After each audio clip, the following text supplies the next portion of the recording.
Hi, everyone. This is Gail Babitt, CEO of Cedar Electronics. By way of background, I've spent most of my career in finance, having been in the C-suite for the last 20 years. I've worked in a variety of industries, including manufacturing, retail, and internet marketing. I joined Cedar in April 2018 as the CFO, the Chief Financial and Operating Officer, and was promoted to CEO in November of 2018. I am joined by John Kuhn, our CTO, and Eric Choi, our head of marketing. Eric will serve as our moderator, asking some of the questions from the forum, and John and I will help respond. John and Eric, please introduce yourselves. Hi, everyone. I'm John Kuhn. I'm the CTO with Cedar Electronics. I've been with ESCORT and Cedar Electronics for 27 years running the design group. My background is electrical engineering and physics. Been making radar detectors for a long time. Over to you, Eric. Thanks, John. And welcome, everyone. My name is Eric Choi. I am the head of marketing over here, as Gail mentioned, and I'll be serving as your moderator for today's questions.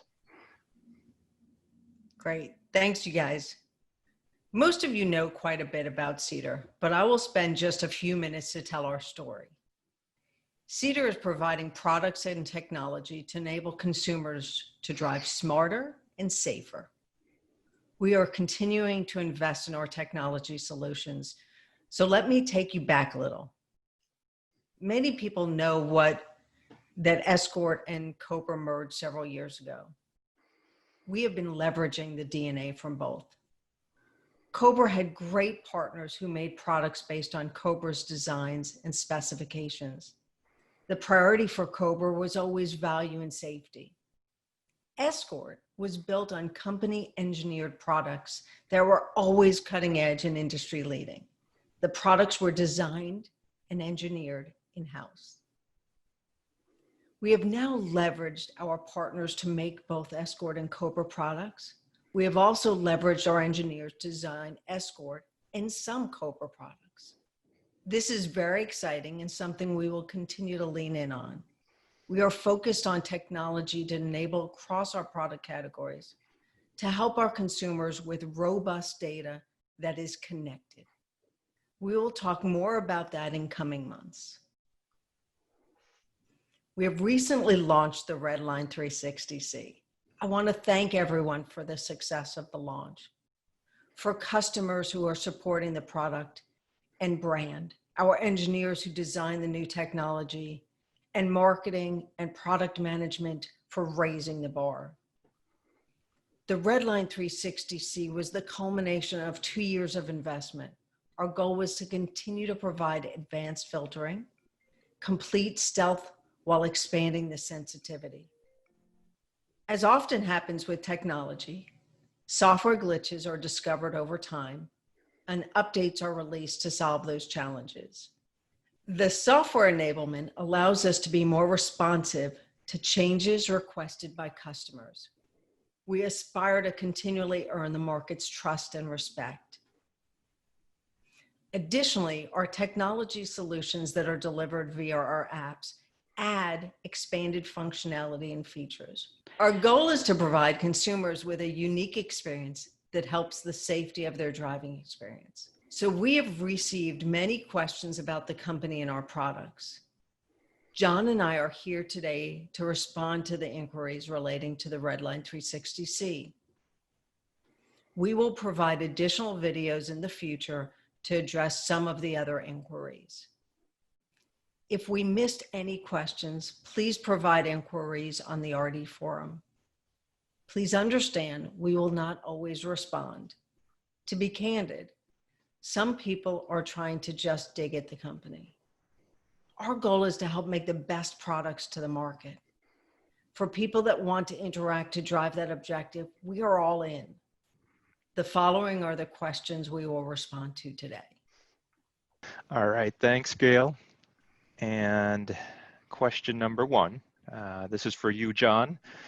So there's been a lot of talk about intelligence, artificial intelligence. And what I wanted to do is, or what we wanted to do is to give our audience an explanation of what our design approach or our philosophy is when it comes to incorporating intelligence to make the great products that we do.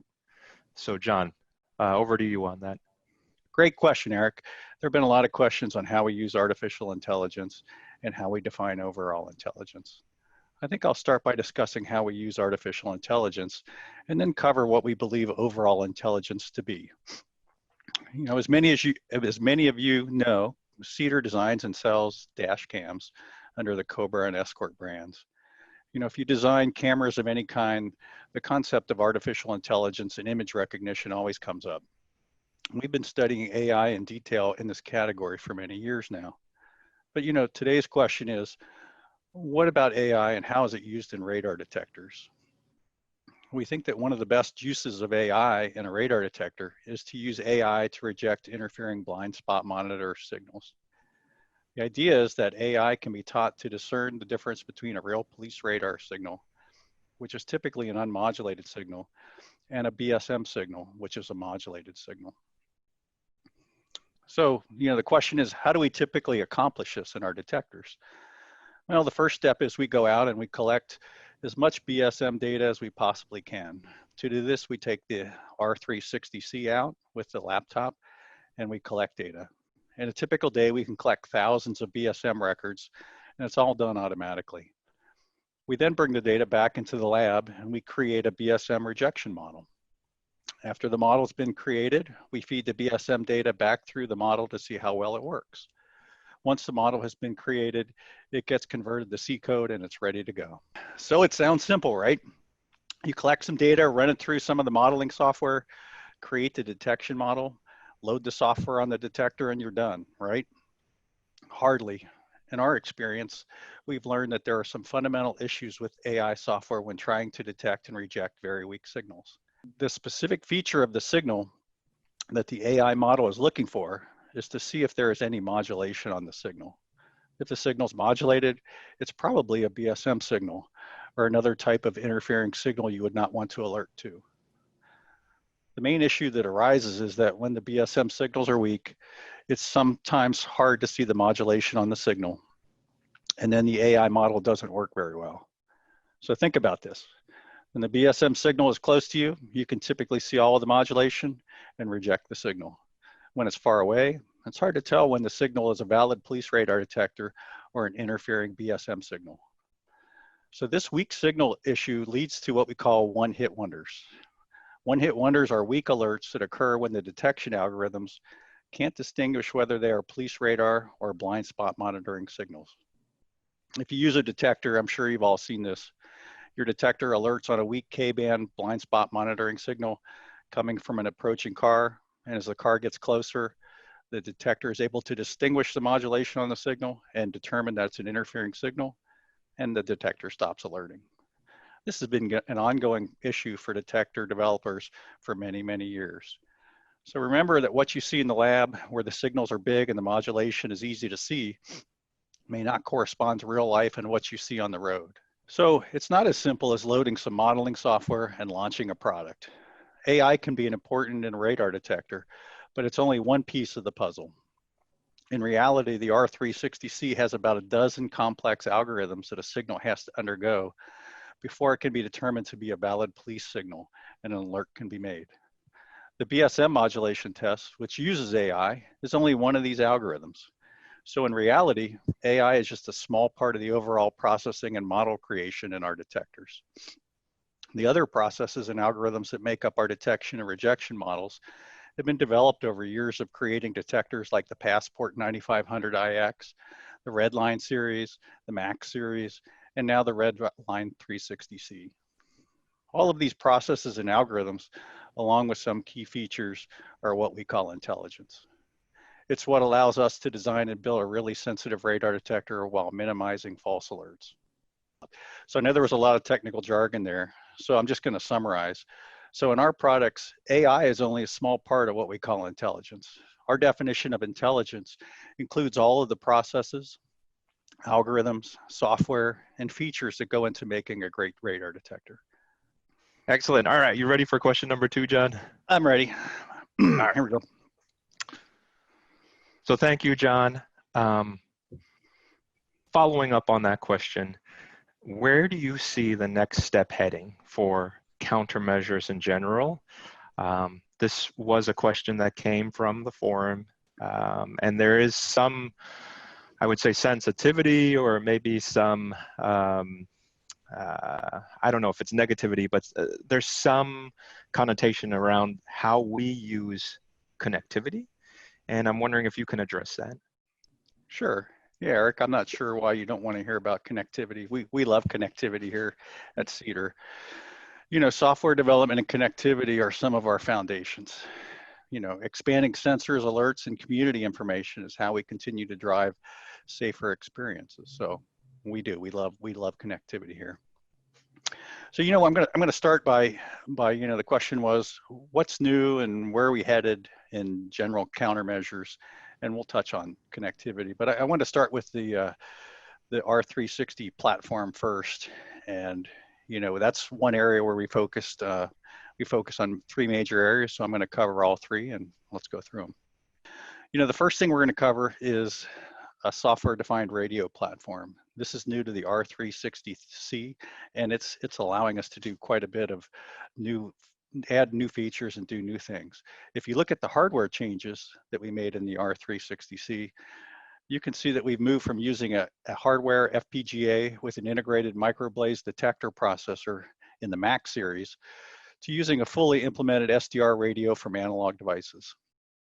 So you say, okay, who cares? So why is that important? Well, it's important to us because by doing this, it frees up the DSP processor to be able to focus on what we believe are the most important aspects of signal processing, which is to provide really good sensitivity while simultaneously rejecting unwanted signals. In this new configuration, the DSP processor does not need to worry about controlling the radio and managing the other hardware functions that would normally steal processor time from its core purpose. This provides us with a lot of processing power that can be focused on complex signal analysis. It also provides flexibility, allowing the software detection model to be changed instantly with a software update. And I think a few of you know that we've done that just recently with our update. Also, the streamlined operating system that we use does not require the hardware and overhead of an operating system like Linux or Windows. Just so you know, we're starting to get our feet wet with this new platform, and we're excited to see what else it can do moving forward. The next item that we continue to improve is the area of connectivity and data. We continue to update our Defender database with the latest speed camera, red light camera, and speed trap locations. I think many of you know that over 19 states have passed laws allowing speed camera use, and over 21 states allow the use of red light cameras. As many of you know, we typically release a database update every week to keep our customers up to date with the latest changes to these locations. So for those of you who aren't updating every week, you ought to be coming in and checking things out and getting an update to the Defender database. Another area of improvements that we are working on behind the scene are our apps, ESCORT Live and iRadar. We will have more updates on app improvements as the year progresses, so stay tuned. To be able to deliver software and database updates and real-time alerts, we are continuing to improve our delivery methods to the detector. As you may have noticed, we are continuing to integrate Wi-Fi in many of our models. This allows over-the-air software and database updates to be quickly delivered to your detector while you're in your car or at home. In case you want to update your detector using PC or Mac, we also continue to improve our desktop app, ESCORT Detector Tools Pro. This app's available on our website. As far as what's new that we're working on and what's coming next, as you may know, we typically don't comment on these things. It's just the way we roll. Back to you, Eric. Thanks, John. And speaking of ESCORT Live, this question now, we turn over to you, Gail. So what is the plan for ESCORT Live moving forward? Yeah, thanks, Eric. Great question. So first, I've noticed on the forum, there are some comments about people that are having some issues. Please, again, if you have any issues with your apps or products, please share them with us. Again, our goal is to make our solutions the best they can possibly be. Regarding the ESCORT Live app itself, we are continuing to invest heavily in it. We feel that having a great app portfolio to partner and pair with our products just helps it enhance the experience. So stay tuned. There's going to be some great launches that we have coming, and we'll let you know as we're ready to bring them to market. Thanks, Gail. So as many forum members know, we have combined as one company under the ESCORT and Cobra lines. Can you talk a little bit more about how we plan on trickling down more ESCORT features to Cobra? Yeah, great question again. So I know this came from the forum. Everyone knows the Cobra Dual Pro 360 was the first product where we actually utilized our technology and the engineering, which is normally in the ESCORT products. This actually was the foundation of one of our Beltronics products, the Beltronics GT360.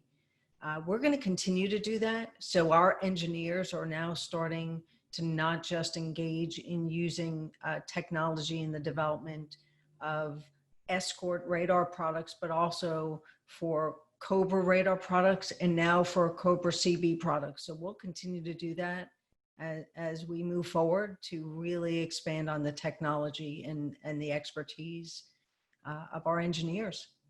Fantastic. Gail, another question that has gotten a lot of talk on the forums is our patents. So would you mind commenting or explaining more about our thinking behind that? Yeah, Eric, this is definitely a question that's near and dear to my heart. I do see a lot of comments regarding patents and our philosophy. So let me just be candid here. So we invest millions of dollars in the technology behind our patents, and we invest hundreds of thousands of dollars to secure patents. A lot of people may not realize this, but we're a small company, and that investment is really material to us. And so we continue to want to be cutting edge. We want to continue to invest in technology, but we feel it is our right and our duty to defend our investment. And we'll continue to do that. We license our technologies to several other companies as a way to recoup some of the investment. But again, we will continue to defend patents. And frankly, that's business. All right, thank you, Gail. John, this question is for you. Speaking of the Redline 360C launch and the recent update, what's the timing looking like for the next iteration of the Redline 360C firmware, possibly 1.4, and our updates in general? Yeah, Eric, great question.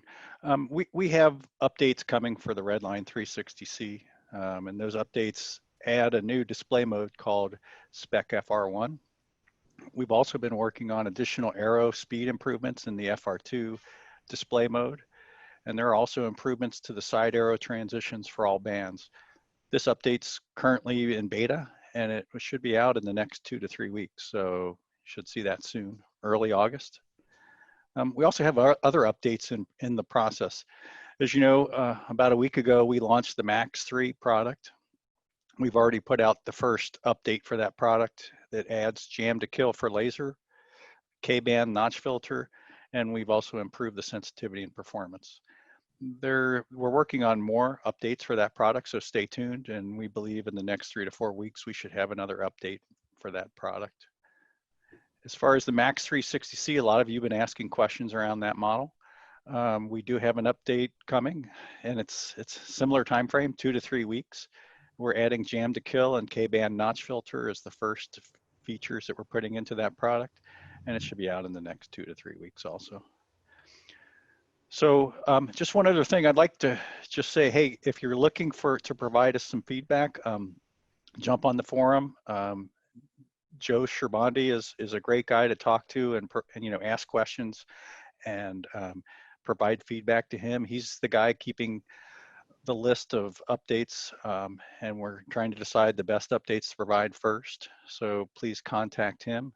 He's our director of radar products, so he's the guy that gets to make those decisions. So feel free to contact him and give him your request.